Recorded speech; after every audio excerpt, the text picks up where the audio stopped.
हाँ तो देखिए, श्रीमद् भगवद गीता के द्वितीय अध्याय समाप्त हो जाने के पश्चात आज हम प्रारंभ करेंगे तृतीय अध्याय। तृतीय अध्याय का जो नाम है श्रीमद् भगवद गीता का तृतीय अध्याय कर्म योग है। कर्म योग है। तो द्वितीय अध्याय में हम पढ़ चुके हैं कि भगवान श्री कृष्ण अर्जुन के ज्ञान योग का उपदेश देते हैं, जो कि देह अभिमान दग्ध होकर देह आदि द्वारा सब कर्म होते हुए भी उनका कोई बंधन नहीं होता है। अर्थात भगवान श्री कृष्ण ने दूसरे अध्याय में अर्जुन को ज्ञान योग के बारे में बातें कही। ठीक है, अब बात करते हैं कर्म योग की। तो भगवान श्री कृष्ण ने जब अर्जुन को भिन्न भिन्न मतों के माध्यम से, भिन्न भिन्न उदाहरणों के माध्यम से समझाया, तो अर्जुन का जो मस्तिष्क था, अर्जुन की बुद्धि फिर से विचलित हो गई। अर्जुन के समझ में ये नहीं आ रहा है कि ज्ञान योग श्रेष्ठ है या कर्म योग श्रेष्ठ है। मुझे करना क्या है? जब कर्म योग ही श्रेष्ठ है तो फिर मुझे इस ज्ञान से क्यों जोड़ा जा रहा है? तब अर्जुन भगवान श्री कृष्ण से कहते हैं, तो भगवान श्री कृष्ण से अर्जुन ने क्या कहा कि जायसी चेत कर्मणः ते मता बुद्धि जनार्दन तत्किं कर्मणि घोरे माम नियोजसी केशव।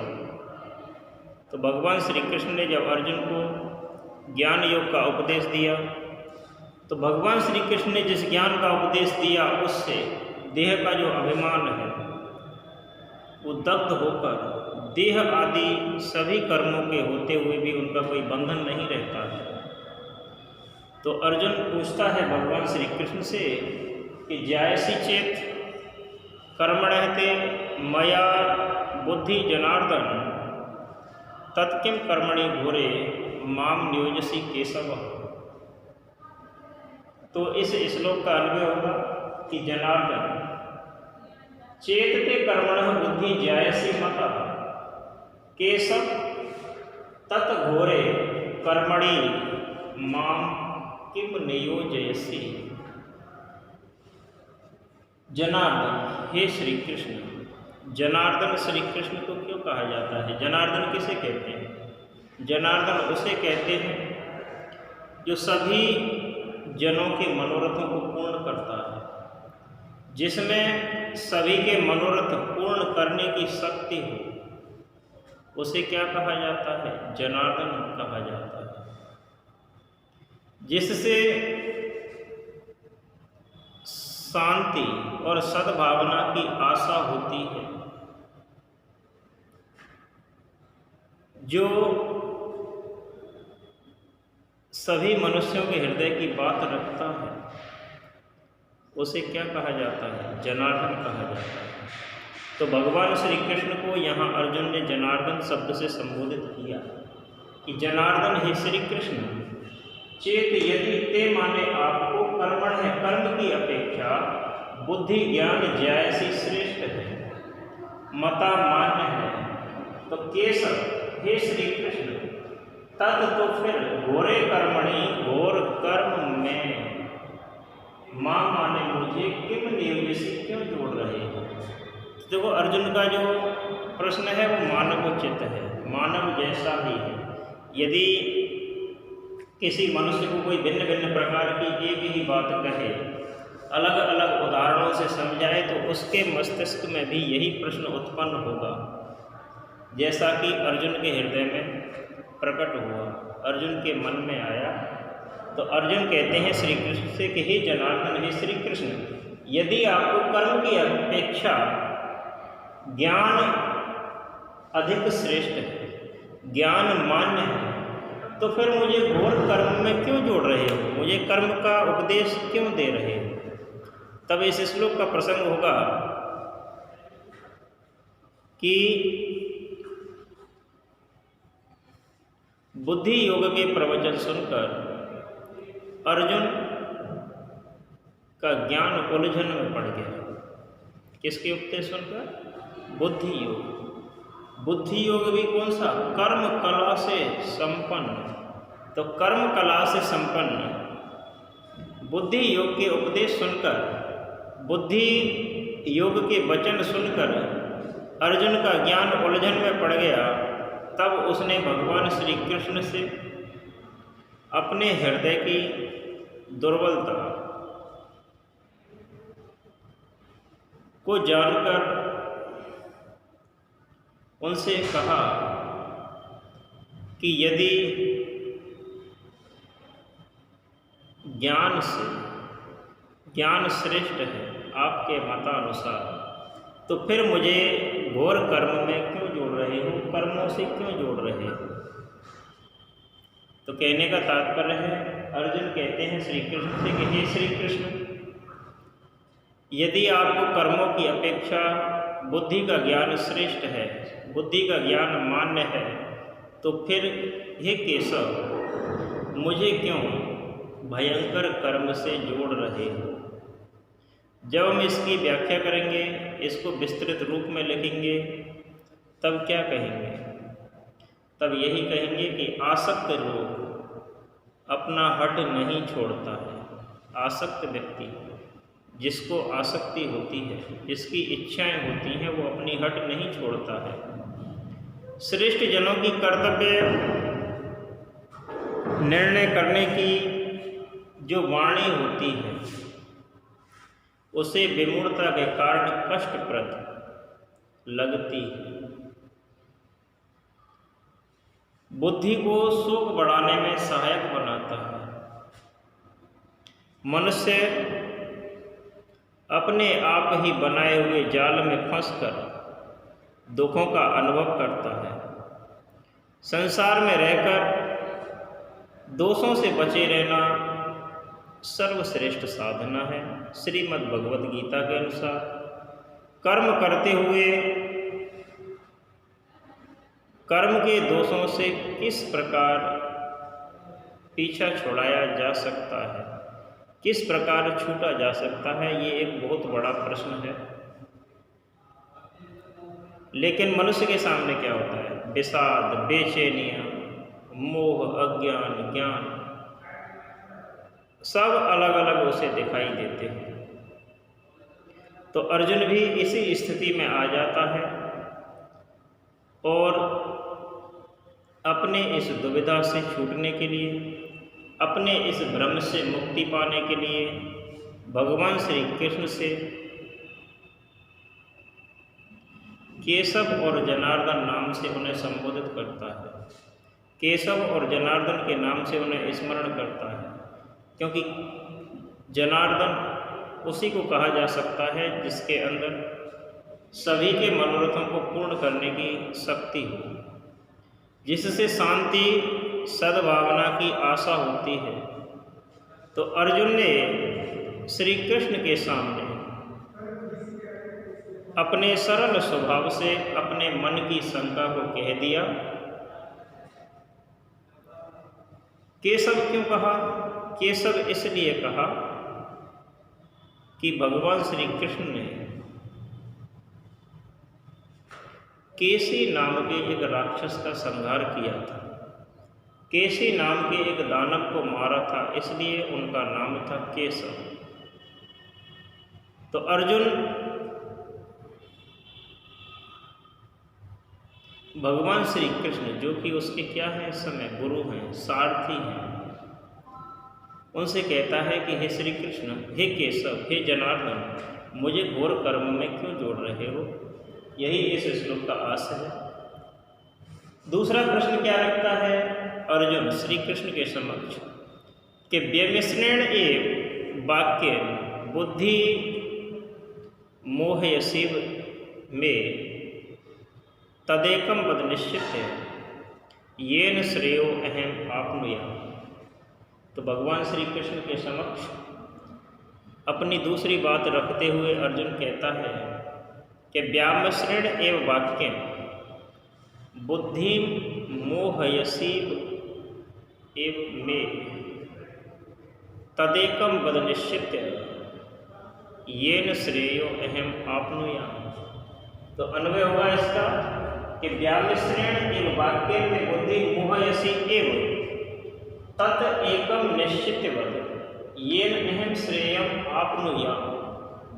अर्थात व्यामिश्रण, व्यामिश्रण का मतलब क्या है? मिश्रण, मिले जुले वाक्य होना। तो मिले जुले जैसे वाक्य माने वाक्यों द्वारा, बुद्धि माने बुद्धि को, मैं माने मेरे, मोह यसी एवं मोहित सी कर रहे हैं आप, तत् इसलिए एकम एक बात को निश्चित निश्चय करके बद बताइए, कहिए, ये न जिसके द्वारा, जिससे अहम मैं अर्जुन श्रेयम कल्याण को आपनुयाम प्राप्त हो जाऊं। तो सीधा सा अर्थ है, भगवान श्री कृष्ण से अपनी दूसरी बात रखते हुए अर्जुन कहते हैं कि हे श्री कृष्ण, आपके जो मिले जुले हुए वाक्य हैं उनके द्वारा मेरी बुद्धि मोहित सी हो रही है, इसलिए उस एक बात को निश्चित करके, उस एक बात को निश्चय करके मुझे बताइए जिससे मेरा कल्याण हो जाए, जिससे मैं कल्याण को प्राप्त हो जाऊं। तो इस श्लोक का प्रसंग क्या होगा? इस श्लोक का प्रसंग यही होगा कि इस संसार में अनेक बुद्धिवादी लोग अर्जुन की तरह केवल बौद्धिक रहना चाहते हैं, क्योंकि ये बुद्धि तो अर्जुन के अंदर भी थी, तभी तो ऐसे प्रश्न पूछ रहा है। और कर्म करने से जो बुद्धिवादी लोग होते हैं वो जी चुराते हैं। जो ये सोचते हैं ना मेरे अंदर बहुत बुद्धि है, वो कर्म करने से उतना ही जी चुराता है। ठीक है, तो कर्म करने से बुद्धिवादी लोग अपना जी चुराते हैं। इसी प्रकार से अर्जुन अपने संशय को भगवान श्री कृष्ण के समक्ष रखता है और उनसे कहता है कि हे श्री कृष्ण, आपने मिले हुए से वाक्य कहकर मेरी बुद्धि को मोहित कर दिया है।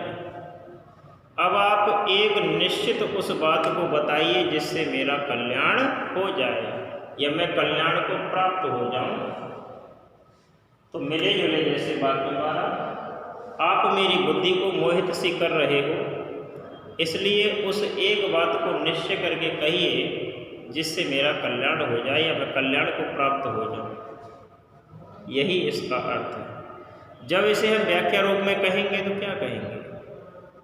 तो सबसे पहले हमें लिखना है कि मनुष्य अर्थात मानव के जो विचार हैं वो किस प्रकार के होते हैं? तो प्रत्येक मनुष्य चाहता है कि उसके मन को अच्छे लगने वाले सरल साधन हो, स्पष्ट भाषा में एक निश्चित बात हो जो उसके मन को क्या लगे? अच्छी लगे। तो इसी कारण भगवान श्री कृष्ण द्वारा कहे हुए उपदेशों में अर्जुन अपने आप को उलझता हुआ सा लगता है। अर्जुन भगवान श्री कृष्ण के द्वारा कहे हुए वाक्यों में या वाक्यों से एक उलझन में पड़ जाता है। तो भगवान श्री कृष्ण की बात तो निश्चित थी, स्पष्ट थी। उन्होंने तो संक्षेप में क्या दिया था? ज्ञान, उपासना और कर्म के सिद्धांतों का ही निरूपण किया था।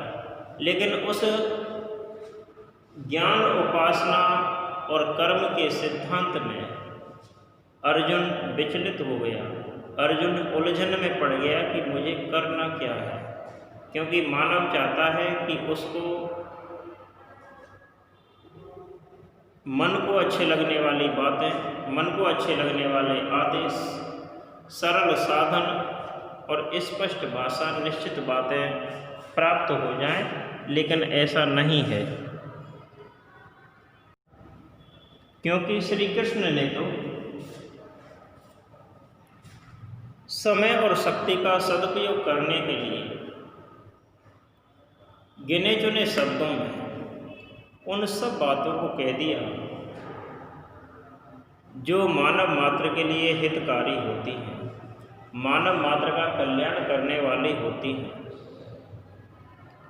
लेकिन मोह और विषाद से घिरा हुआ मनुष्य ऐसी बातों को ग्रहण करने की क्षमता नहीं रखता है।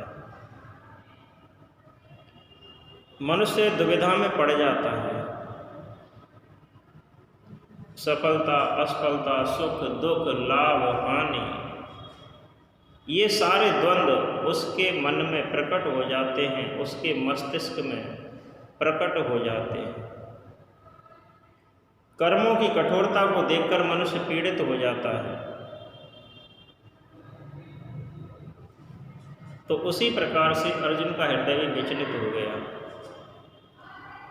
मोह से घिरा हुआ व्यक्ति कभी भी किसी परिणाम पर नहीं पहुंचता है, लेकिन जो अर्जुन की तरह विचार पूर्वक किसी गुरु को अपना पथ प्रदर्शक बनाता है, उसे निश्चित रूप से कोई न कोई मार्ग अवश्य मिलता है। तो अपने मोह और भ्रम को दूर करने के लिए एक निश्चित अभिलाषा, एक निश्चित जिज्ञासा और स्पष्ट मार्ग जानने की इच्छा के कारण निश्चित रूप से उसे कोई न कोई श्रेष्ठ मार्ग अवश्य मिलता है। तो भगवान श्री कृष्ण ने गीता में जो मार्ग बताया वो श्रेय का मार्ग है, श्रेयस्कर है, आत्म सुख का मार्ग है। उससे मनुष्य को केवल सुख नहीं मिलता है, मनुष्य का वास्तविक हित भी होता है। गीता के मार्ग पर चलने वाला व्यक्ति परमात्मा की कृपा से शीघ्र ही कृतार्थ हो जाता है। तब भगवान श्री कृष्ण कहते हैं, अब ये दो श्लोक, पहला और दूसरा, अर्जुन ने अपनी बातों को श्री कृष्ण के समक्ष रखा। तो पहले श्लोक में तो यही कहा कि हे जनार्दन, हे श्री कृष्ण, यदि आपको कर्म की अपेक्षा ज्ञान श्रेष्ठ मान्य है तो फिर मुझे घोर कर्म में क्यों जोड़ रहे हो। दूसरे श्लोक में उन्होंने कहा कि आपके मिले जुले वाक्यों से मेरी बुद्धि मोहित सी हो रही है, इसलिए मुझे निश्चित करके किसी एक उस बात को कहिए जिससे मेरा कल्याण हो जाए या मैं कल्याण को प्राप्त हो जाऊँ। तब ऐसे दीनतापूर्ण वचनों को सुनकर भगवान श्री कृष्ण अर्जुन से कहते हैं कि लोके अस्मिन् द्विधा निष्ठा परापरोक्ता मया नघ ज्ञान योगेन सांख्यानाम कर्म योगेन योगिनाम। तो भगवान श्री कृष्ण ने अर्जुन से कहा कि लोके अस्मिन् द्विविधा निष्ठा पुरा प्रोक्ता मया नघ ज्ञान योगेन सांख्यानाम कर्म योगेन योगिनाम। तो इसका अन्वय होगा कि अनग उसे कहते हैं जिसके अंदर कोई पाप नहीं होता है। जिस व्यक्ति का हृदय पाप से रहित होता है उसे अनग कहते हैं। अस्मिन् लोके द्विविधा निष्ठा मया प्रोक्ता सांख्यानाम ज्ञान योगेन योगिनाम कर्म योगेन। तो अनग, हे निष्पाप अर्जुन, अस्मिन् लोके इस संसार में द्विधा दो प्रकार की निष्ठा माने स्थिति, मया माने मेरे द्वारा, पुरा माने पहले, प्रोक्ता कही गई है। सांख्यानाम सांख्यों के लिए, ज्ञान योगेन ज्ञान योग द्वारा, और योगिनाम योगियों की कर्म योगेन कर्म योग के द्वारा। ठीक है, ये इसके क्या है शब्दार्थ है। तो भगवान श्री कृष्ण कहते हैं अर्जुन से, तो हमें प्रसंग में यही लिखना है कि अर्जुन के प्रश्नों को सुनकर भगवान श्री कृष्ण उत्तर देते हुए दो प्रकार की निष्ठा के बारे में बताते हैं, दो प्रकार की स्थिति के बारे में अर्जुन को बता रहे हैं, क्योंकि निष्ठा का अर्थ होता है स्थिति।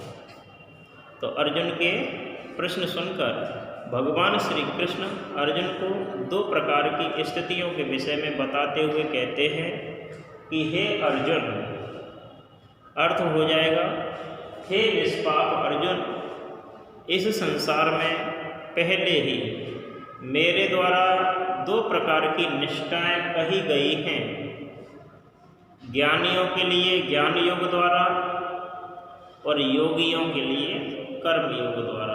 अर्थात ज्ञानियों के लिए ज्ञान योग और योगियों के लिए कर्म योग, ये दो प्रकार की निष्ठा हैं जो मेरे द्वारा पहले ही इस संसार में कही गई हैं। जब हम इसे व्याख्या रूप में कहेंगे, विस्तृत व्याख्या करेंगे, तो देखो सबसे पहले तो हमने गीता के 2 अध्याय में श्लोक संख्या 12 से 39 तक, श्लोक संख्या 12 से 39 तक किसके विषय में पढ़ा? सांख्य का ज्ञान पढ़ा। किसका ज्ञान पढ़ा? सांख्य। सांख्य से तात्पर्य क्या होता है? निवृत्ति मार्गी। सांख्य का ज्ञान किसके लिए होता है? निवृत्ति मार्गियों के लिए, जो निवृत्ति का मार्ग ढूंढते हैं। तो श्लोक संख्या 12 से 39 तक हमने सांख्यों के विषय में पढ़ा, और श्लोक संख्या 47 से अंतिम 72 तक हमने किसके विषय में पढ़ा? कर्म योग के विषय में पढ़ा। ठीक है, तो कर्म योग और ज्ञान योग, कर्म योग और ज्ञान योग दोनों जब एक निश्चित मार्ग पर पहुंचते हैं, जब एक निश्चित ध्येय पर पहुंचते हैं, तो व्यक्ति संपूर्ण ज्ञान को प्राप्त कर लेता है। तो भगवान श्री कृष्ण कहते हैं, ध्यान यही रखना है कि 12 से 47 यानी 39, 12 से 39 और 47 से 72, तो 12 से 39 तक हमने क्या पढ़ा? सांख्य योग के विषय में, और 47 से अंतिम 72 तक क्या पढ़ा हमने? कर्म योग के विषय में। ठीक है, ये ध्यान रखना। पूछा भी जा सकता है कि गीता के 2 अध्याय में सांख्य योग के विषय में कितने श्लोक कहे गए हैं? तो 12 से 39 तक जो श्लोक हैं वो सांख्य ज्ञान का वर्णन करते हैं, और 47 से 72 तक जो श्लोक हैं वो कर्म योग का वर्णन करते हैं। तो भगवान श्री कृष्ण अर्जुन से कहते हैं कि हे अर्जुन,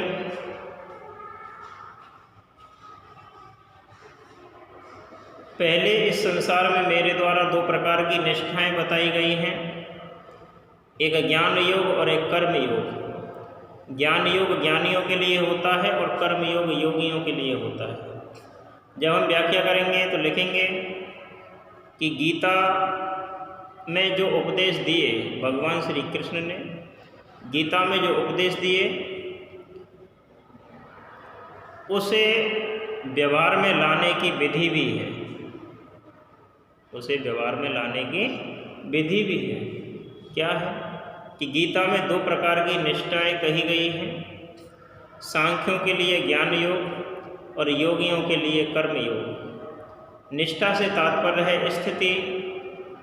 स्थिति उस मार्ग को कहा जाता है जिस पर चलने से मुक्ति प्राप्त होती है, क्योंकि सांख्य का जो सामान्य अर्थ होता है, साधारण अर्थ होता है, वो शास्त्र होता है। तो कह सकते हैं कि श्रेष्ठ या ठीक प्रकार से ज्ञान करना, ठीक प्रकार से ज्ञान कराने वाला ही सांख्य है। और योग का जो मार्ग है वो कर्म योग है। जब ज्ञान मार्ग और कर्म मार्ग दोनों एक निश्चित स्थिति पर पहुंचते हैं तो पवित्र हृदय से कर्म करने वाला व्यक्ति निश्चित रूप से ज्ञान को प्राप्त कर लेता है। पुरा प्रोक्ता से यही तात्पर्य है कि ज्ञान मार्ग और कर्म मार्ग दोनों को पहले ही बताया जा चुका है। ज्ञान मार्ग और कर्म मार्ग दोनों के विषय में पहले ही बताया जा चुका है, क्योंकि इस संसार में जब जन हानि होती है तब महापुरुष इन दोनों मार्गों को प्रदान किया है। महापुरुषों ने इन दोनों मार्गों को मनुष्य के लिए प्रदान किया। तो आगे श्री कृष्ण कहते हैं इसी कर्म योग के विषय में कि न कर्मणा अनारंभ नैष्कर्म्यम पुरुषो अश्नुते नाचे सन्नसनात् एव सिद्धिम समधिगच्छति। श्री कृष्ण ने कहा अर्जुन से कि हे अर्जुन, न कर्मणा मनारंभ नैष्कर्म्यम पुरुषो अश्नुते नाचे सन्नसनात् एव सिद्धिम समधिगच्छति। तो अन्वय हुआ कि कर्मणाम अनारंभात् पुरुष नैष्कर्म्यम न अश्नुते चे सन्नसनात् एव सिद्धिम न समधिगच्छति। कर्मणाम कर्मों के द्वारा, कर्मों के अनारंभात् आरंभ के बिना पुरुष मनुष्य नैष्कर्म में निष्कर्म को, ज्ञान को न माने नहीं अश्नुते प्राप्त करता है। और सन्नसनात् कर्मों को त्याग देने मात्र से भी सिद्धि को न माने नहीं समधिगच्छति प्राप्त कर सकता है। तो देखो दो बातें हैं, एक ही प्रकार की हैं, मिली जुली सी हैं। तो यहाँ भी श्री कृष्ण ने कहा, तो हमें प्रसंग रूप में क्या लिखना है कि निष्काम कर्म योग में ज्ञान और कर्म दोनों की एकता का वर्णन प्राप्त होता है। कर्म ही संपूर्ण सुखों का मूल है। कर्म करने से ही सांसारिक बंधनों से मुक्ति प्राप्त होती है। कर्मों का प्रारंभ संपूर्ण सिद्धियों का साधन है। इसे ही इस श्लोक के माध्यम से भगवान श्री कृष्ण अर्जुन से कह रहे हैं। कहते हैं कि हे अर्जुन, मनुष्य ना तो कर्मों को प्रारंभ नहीं करने से निष्कर्मता को प्राप्त होता है। अर्थात हम यदि कोई भी कार्य नहीं करें तो ऐसा नहीं कुछ नहीं कर रहे हैं, आगे वाले श्लोकों में आएगा। तो यदि हम कुछ नहीं कर रहे हैं तो इसका मतलब ये नहीं है हम फ्री हैं, ठीक है, क्योंकि प्रकृति का सिद्धांत है मनुष्य चाहे एकांत में बैठा हो चाहे किसी कर्म से जुड़ा हो, मनुष्य हर समय कुछ न कुछ करता अवश्य है। तो ऐसा नहीं कि हम कर्म नहीं करने से निष्कर्मता को प्राप्त हो जाएं, और दूसरा यह भी नहीं है कि कर्मों को त्यागने मात्र से सिद्धि को प्राप्त हो जाएं। तो भगवान श्री कृष्ण अर्जुन से कहते हैं कि हे अर्जुन, मनुष्य ना तो कर्म आरंभ नहीं करने से निष्कर्मता को प्राप्त करता है और ना ही कर्मों को त्यागने मात्र से सिद्धि को प्राप्त होता है। तो व्याख्या रूप में जब लिखेंगे तो कहेंगे कि जो मनुष्य दैवीय शक्तियों का, वरदानों का क्या करता है, दुरुपयोग करता है, सही उपयोग नहीं करता, उसके अंदर दुर्वासनाएं उत्पन्न हो जाती हैं। उसके अंदर वासनाएं क्या हो जाती हैं, दुर्वासनाएं प्रबल हो जाती हैं, दुर्वासनाएं उत्पन्न हो जाती हैं। जिस प्रकार से बहती हुई धारा में काई नहीं जमती है, उसी प्रकार से कर्मशील पर कोई आवरण नहीं पड़ता है। कर्मशील पर कोई आवरण नहीं पड़ता है किए बिना दोष दूर नहीं हो सकते और दोषों के रहते हुए निष्काम कर्म नहीं हो सकता और ना ही मनुष्य सिद्धि को प्राप्त कर सकता है, क्योंकि दोष भी कर्म के साथ ही रहते हैं। तो कहने का तात्पर्य है कि भगवान श्री कृष्ण ने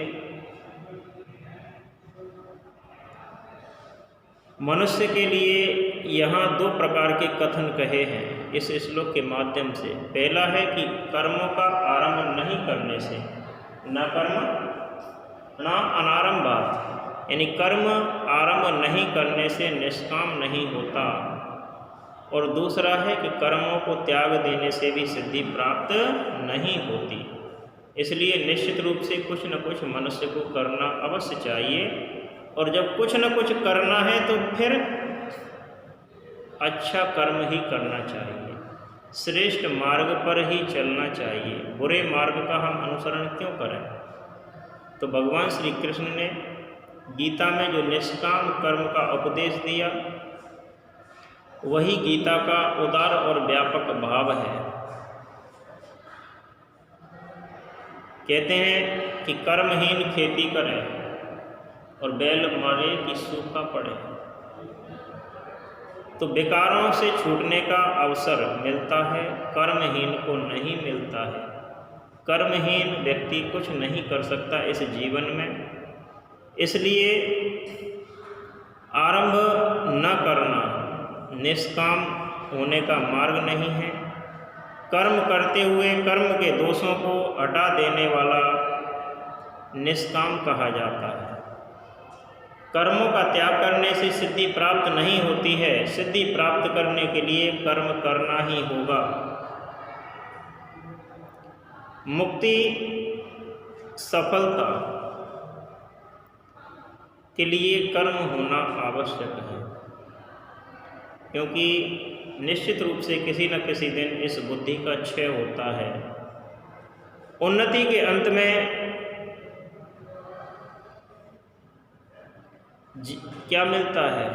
उन्नति के अंत में पतन, जीवन के अंत में मृत्यु प्राप्त होती है। इसलिए निश्चित रूप से मनुष्य को कर्म छोड़ना नहीं चाहिए, अर्थात कर्म में लगे रहना चाहिए। यही गीता का उपदेश है। अगले श्लोकों के विषय में अगले अध्याय में चर्चा करेंगे। धन्यवाद।